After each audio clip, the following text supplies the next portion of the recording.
Frank Manuel's Requiem is eloquently composed but also somewhat disingenuous.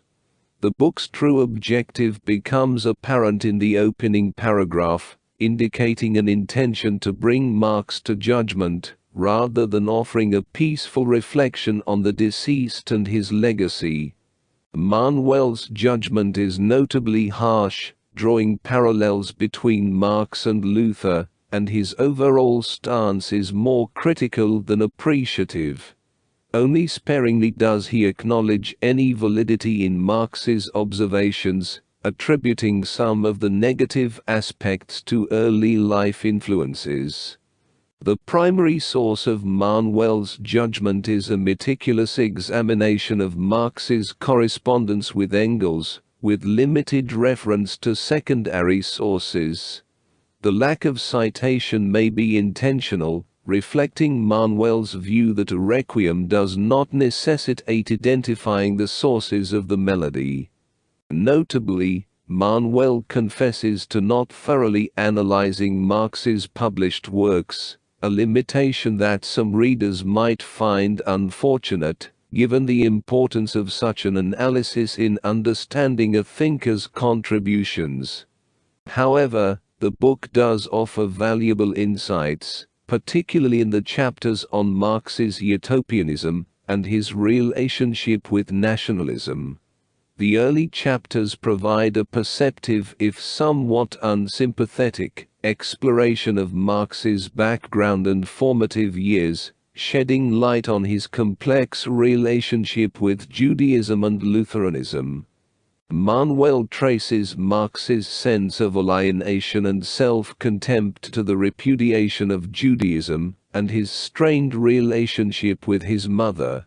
In Manuel's interpretation, Marx's rhetoric carries a puritanical tone influenced by the Lutheran Bible, yet he also identifies traces of Judaism in Marx's early writings.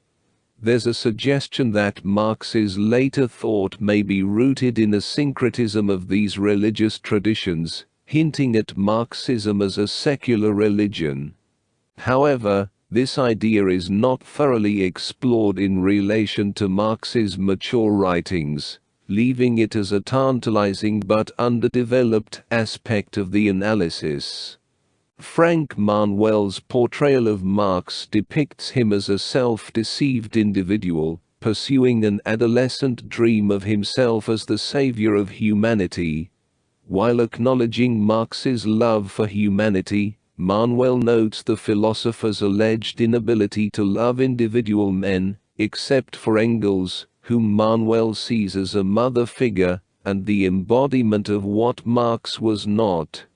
Manuel attributes Marx's intellectual shortcomings more to omissions, particularly the failure to introduce system restraints on the dictatorship of the proletariat, rather than his Messianic self-delusions.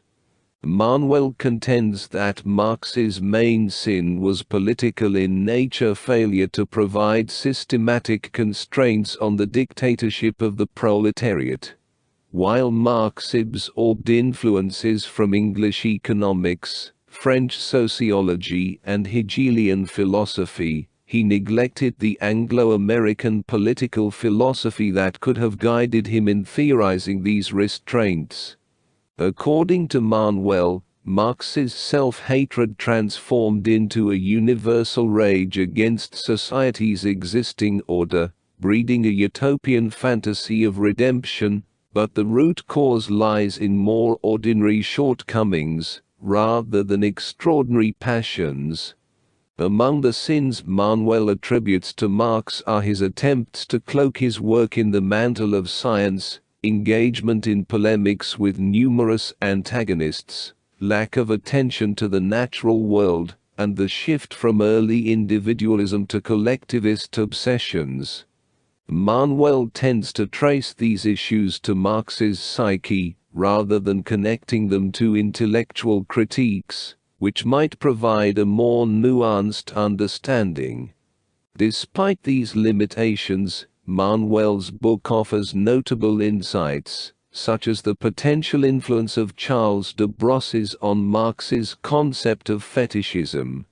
The chapters on Marx's relationships with Jenny and Engels are well drawn and linked to his general psychic economy. However, Manuel's emphasis on personal aspects rather than intellectual ideas might be considered a limitation.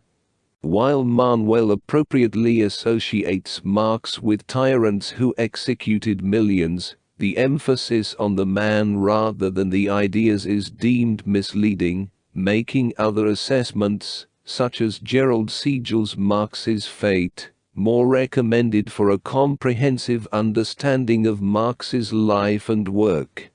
Manuel's book serves as a supplement with its controversial judgments and distinctive reading of Marx's life and thought.